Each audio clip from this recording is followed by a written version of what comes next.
আসসালামু আলাইকুম এভরিওয়ান, সবাইকে স্বাগত জানাচ্ছি আমার আজকের ভিডিওতে। আমি আপনাদের সাথে শেয়ার করব কিভাবে আমাদের ওয়েবসাইটে আমরা একটি রেজিস্টার পপআপ অথবা সাইন ইন এবং সাইন আপ পপআপ ক্রিয়েট করতে পারি। অর্থাৎ আমাদের যে কোনো ই কমার্স ওয়েবসাইটে অথবা বিভিন্ন সার্ভিস রিলেটেড ওয়েবসাইটে হেডার অংশে মেনুর সঙ্গে কিভাবে একটি রেজিস্টার পপআপ ক্রিয়েট করতে পারি, যেখানে সাইন ইন এবং সাইন আপের অপশন থাকবে, অথবা সরাসরি লগইন পপআপ ক্রিয়েট করতে পারি বা সাইন আপ পপআপ ক্রিয়েট করতে পারি। তো এই রকম একটি পপআপ আমরা কিভাবে ক্রিয়েট করব? এই পপআপটি ক্রিয়েট করার জন্য আমরা কি করব? ফার্স্ট অফ অল আমাদের এই ওয়েবসাইটের ওয়ার্ডপ্রেস ড্যাশবোর্ডে চলে যাব। ওকে, তো এই রেজিস্টার পপআপটি ক্রিয়েট করার জন্য আমরা কি করলাম? আমাদের ড্যাশবোর্ডে চলে আসলাম। এসে আমরা এখানে চলে যাব প্লাগইনসে। আমরা এই প্লাগইনসে গিয়ে একটি প্লাগইনস ইনস্টল অ্যাক্টিভেট করে নিব। তো সেজন্য আমি প্লাগইনস থেকে অ্যাড নিউতে গেলাম।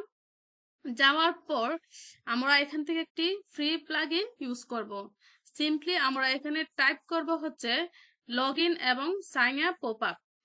লগইন এবং সাইন আপ পপআপ এটি টাইপ করার পর দেখেন এখানে এটা শো করছে।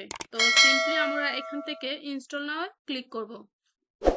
ক্লিক করার পর এটাকে অ্যাক্টিভেট করে দিব। দেন অ্যাক্টিভেট।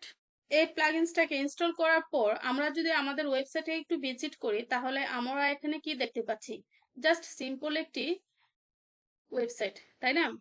যার প্রথম হেডার অংশে দেয়া আছে কি একটা মেনু, তারপর টেক্সট, একটা সিম্পল ইমেজ, তাই তো? তো আমরা কি চেয়েছিলাম? যে আমাদের এই হেডার অংশে মেনুর সঙ্গে যেখানে লেখা থাকবে রেজিস্টার বা সাইন ইন বা সাইন আপ পপআপ, অর্থাৎ ঠিক কার্ড, চেকআউট, মাই অ্যাকাউন্ট, শপের মতো করে একটি রেজিস্টার বা সাইন ইন সাইন আপ লেখা থাকবে, তাই তো? তো সেটা করার জন্য আমাদেরকে এখন কি করতে হবে? সেটা করার জন্য আমরা কি করেছি? আমাদের এই ওয়েবসাইটের ড্যাশবোর্ডে একটি প্লাগইন ইনস্টল করেছি। তো দেন আমাদেরকে কি করতে হবে? আমাদেরকে এই ড্যাশবোর্ডে এসে অ্যাপিয়ারেন্স থেকে মেনুতে যেতে হবে। মেনুতে যাওয়ার পর দেখেন এখানে যদি কোনো মেনু ক্রিয়েট করা না থাকে, আপনারা প্রথমে একটা মেনু ক্রিয়েট করে নেবেন। দেন আপনারা কি করবেন? এই যে একটু স্ক্রল করে নিচের দিকে আসবেন, এই যে দেখেন লগইন বা সাইন আপ পপআপ, এখানে ক্লিক করবেন।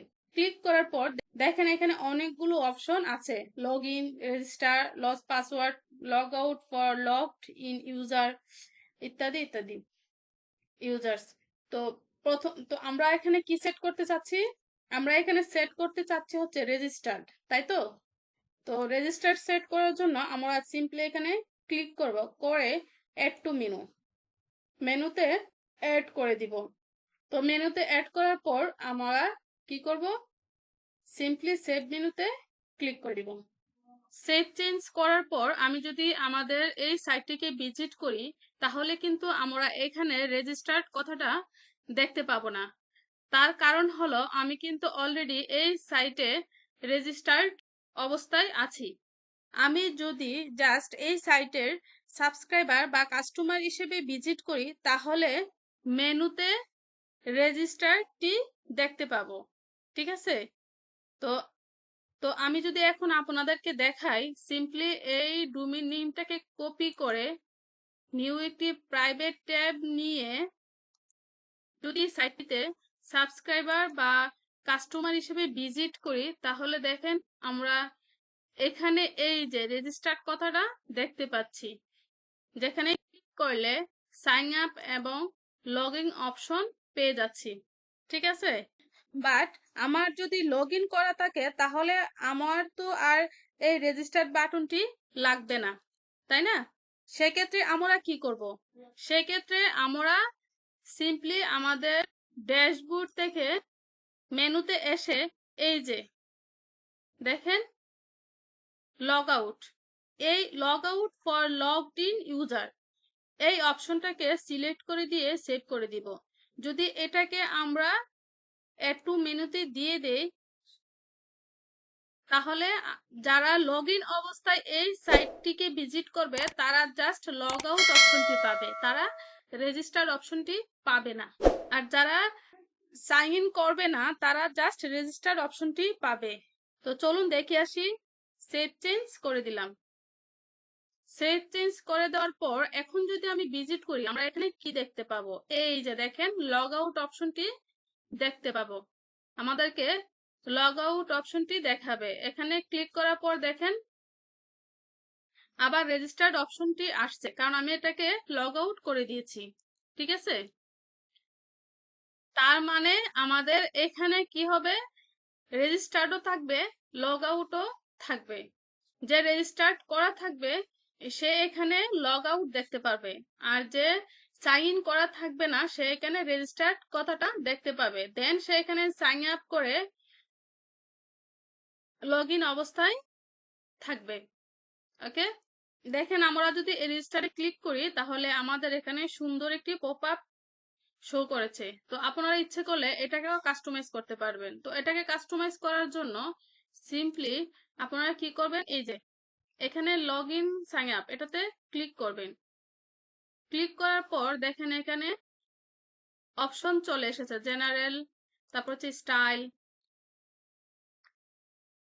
কি কি কালার থাকবে, কতটুকু হাইট ওয়েট এগুলো থাকবে, আপনারা কাস্টমাইজ করে নিতে পারবেন। তারপর দেন এই যে ফিল্ড, এই যে ফিল্ড এখানে ইমেল রাখতে চাইবেন অথবা ফার্স্ট নেম লাস্ট নেম বা আরো কিছু অ্যাড করতে চাইলে অ্যাড করতে পারবেন, বা সিম্পলি শুধু email first name last name রাখতে চাইলে জাস্ট পাসওয়ার্ড এরকম রাখতে চাইলে আপনারা সেটাও করতে পারবেন। এটা কিভাবে করবেন, এই যে এখানে ফর্ম ফিল্ড স্টাইল ম্যানেজে ক্লিক করলে এখানে আপনাদেরকে ম্যানেজে নিয়ে যাবে। এই যে সেটিংস ফিল্ডে এসে এই যে একটা একটা করে ক্লিক করে আপনার ইচ্ছে করলে অ্যাড করতে পারবেন, অ্যাড ফিল্ডে ক্লিক করে অ্যাড করতে পারবেন। আবার আপনি যদি মনে করেন যে এই যে ইউজার নেম চাচ্ছেন যে আপনার এই পপআপে রাখতে, তাহলে জাস্ট এই যে অ্যাক্টিভ এটাতে ক্লিক করে দিয়ে এটাকে রেখে দিবেন। তো এখান থেকে আপনি ইচ্ছে করলে এটাকে ডিলিট করে দিতে পারবেন বা রাখতে পারবেন। এই যে রিকোয়ার্ড এগুলো আপনারা করে নিতে পারবেন। ইউজার কলাম, এটাকে কি ফুল কলাম করে দিবেন নাকি হাফ, এরকম আপনারা আপনাদের মতো করে এই ফর্মটাকে সাজিয়ে নিতে পারবেন। তো আশা করি আমার আজকের ক্লাসটি আপনারা অত্যন্ত ভালোভাবে ক্লিয়ার হয়েছেন। তো এই ভিডিওটি দেখে আপনি যদি একটু ভালোভাবে ঘাটাঘাটি করেন এই বিষয়গুলো নিয়ে, তাহলে আপনি সুন্দর একটি এরকম রেজিস্টার্ড পপআপ ক্রিয়েট করতে পারবেন আপনাদের যে কোনো ওয়েবসাইটে। ঠিক আছে, তো আজকের ক্লাসটি আমি এখানে শেষ করছি। আল্লাহ হাফেজ।